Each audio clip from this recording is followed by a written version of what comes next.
Welcome to SouFLoTV again, everybody. It's your host of the most. Alright, so before we go any further, this icon you see right here was actually a follow-up that we did. Tutty Gran Rosie update from 2013 when she first bust on the scene to 2017, what had been going on in her life, right? And her story continues. Before I did this video, or after I did this video, I was informed that it was Rosie's son. In fact, it was confirmed by the Observer. So you can go to the Observer Jamaica newspaper online and read the whole story about how Rosie was at the scene. There's a picture there which shows her clearly there. She have on orange hair and orange outfit and all them things, but it's her. She's at the scene. You know, she was begging and asking them, can kiss him? Oh, no, let me kiss him now, please. They took her over there to go identify her son's body and all this other stuff. The sad thing is, it was supposed to be her birthday. According to Rosie, this would have been her 46th birthday, and she was supposed to be celebrating her birthday. The Observer says that when they got on the scene, Rosie was seen sitting in the back of a police vehicle. The police officers are saying that Rosie declined to go down to the station with them and tell them anything else. She said, look, I'm telling her everything already. I don't know nothing else. He doesn't live with me and all this other stuff. And then she ride off on a bicycle, right? And apparently her son had been shot a week before in a drive-by shooting. And they came back and finished him, or I don't know if it's a different group of men. There's word out there that this is a reprisal killing for something that he did. Apparently he allegedly is involved in shooting and injuring someone else, and they came back and got him. They were after him for a while. So just that before we get into this story right here. Alright, you know, growing up in the US, right? So I was raised pretty much in the US, between Jamaica and the US, because I left Jamaica at a pretty young age. And I always tell people, like, in the US, there are, especially in the South where I was raised, the gun laws here are pretty lax, which means don't do no gun talking here to nobody, because everybody here is probably packing. I'm telling you, woman, man, picnic, everybody here is packing. One day I went to the firing range, and I remember an old man. He looked like he couldn't even walk straight anymore, like him back have scoliosis, and he was dragging this big bag. And when he went into that firing range, he went into the next booth next to me, right, and string up him targets, send them down range, and open this bag, zip, open a duffel bag, a black duffel bag.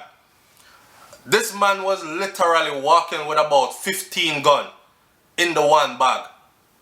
I may talk about Mach 11, Uzi, AR-15, M16, A4. And he stood there, and what he was doing was zeroing his weapons. And he stood there and shot out every single one of them. And he was perfect at shooting them. He might have had some military background, I don't know.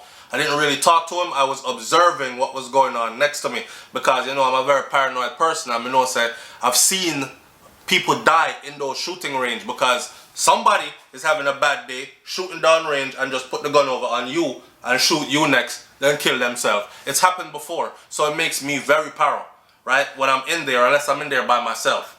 Now, I've always told people here, I said, our gunmen them in Jamaica are very different. Like, you guys have big guns here, and you will shoot your brothers all day. But if the police start coming towards you, you throw away the big gun and you run. Or you run with the gun in your hand so they shoot you in your back, and then they can fix the story any which way they want to fix it. Like, he was shooting at us. You see the gun he was holding? So your shooting by them is always justified. Whereas in Jamaica, it's very different. Because when man make up their mind for bad, them go all the way in. So when you hear a man say, police my blouse and skirt, beat it upon him. Police have to back up and call for back up for real. Right? Same thing in Jamaica for man when man turn bad man and man say, boy, me get you anywhere. Go for him anywhere. That's what they're talking about. I could have in a church you're there.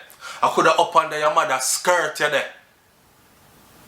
Anywhere. and they're serious. Now this story, teen killed in gun attack on compound of Maxfield Park Clinic. Here's the first thing that came to my mind. I said, this is a public clinic. I'm hoping that there was a CCTV installed somewhere on this property that would have caught who did this. I'm willing to bet though that there wasn't. Because again, for some reason, even though we're balling out for CCTVs in Jamaica, it's like the leaders aren't hearing it. They don't find it necessary. So anyway, a man was shot and killed on the compound of the Maxfield Park Comprehensive Health Center in St. Andrew this morning. This was posted today in the Gleaner. It is reported that 19-year-old Rosie Kikoko Bailey was at the health facility seeking treatment. Check this out. He was seeking treatment at the health facility for a gunshot wound which he received last week. Sunday, in his community of Maxfield Avenue, when he was attacked by gunmen. The bizarre murder occurred in full view of other patients and other health officials. So then no business if lawyer, doctor, Indian chief is there around. This is a medical facility. There are other patients there and there are doctors and nurses there. And I got clot you down in front of the doctor and nurses them and make sure so when I do it, them can't save you, even if them stand up over you. Quick medical intervention won't save you the way I'm going to bust you up. That's the mindset. I read an article recently where someone of stature said, we are like, we need a divine intervention or something, or our society is ill. Look how long. Look how, this ain't new. Remember there was a similar story, the man run down the youth, gone all the way in the police, in the compounds of the police station. Boy run up in the police station and then beat it upon him all the way up to the door and still escaped. Now that's brave. Bold face. And what was the story behind that? The most brazen hitmen are the ones that get the paycheck. They get the money. Because you start to develop a reputation in the underworld of someone that can complete the job under any circumstances. Like, me no business where them put him. Me I find him and go for him. So them say, alright sir, SouFlo we want because him go for that any which part. I could have in the hospital him there, I walk go in there, go slap it on him. And this is one of those stories. So it is reported that the loud explosions were heard around 10 a.m. and the persons, including doctors and nurses, had to run for cover. Following the shooting, Bailey was seen suffering from wounds and he right there succumbed to his injuries. Check this part out. The attackers escaped. Isn't this like old now? I'm surprised they didn't escape on a motorcycle. I'm surprised the story didn't say they came on a motorcycle and escaped on a waiting motorcycle or into nearby bushes. The health center has been closed as police investigators are now probing the incident. Here's my bet. My bet is that nothing will happen from this. They're not going to catch who did it. It'll be another unsolved case. Real common. And there was no CCTVs on this public, government-funded, government-owned facility. How? How? In 2019. But just like how they don't have a database, a DNA database, I'm not surprised. It's really interesting to see these things happening and what very little measures are being taken to secure the place. Very interesting. that means you're not safe anywhere. We've had them all now. The only place we haven't had a shooting yet, right, is inside of the airport. We've had it close to the airport. We've had it inside of a church. We've had it inside of a morgue. Imagine that. You go a dead house, we're gonna make arrangements to bury your son and you end up getting killed in there. Along with the funeral home owner / operator. Leave your comment in the comment section below. Tell me what you think about this one. Madness. And what do you think can be done?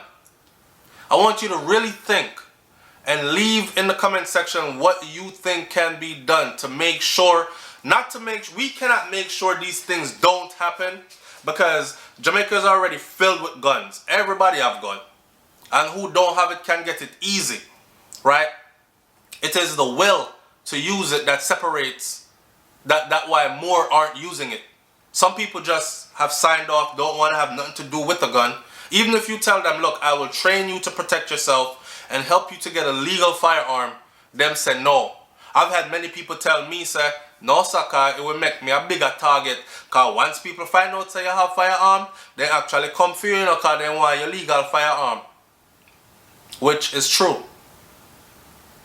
So you have people that, like, I mean, leave what you think solutions are. Ah, man, I'm starting to think that I've exhausted all options as far as solutions, because I've given so many. My audience has given so many, and none of them has been put into play. The real simplest one though, a good start, is a damn CCTV and a central commanding point for CCTVs on all government buildings. It's SouFLoTV, man. I'm out. Peace.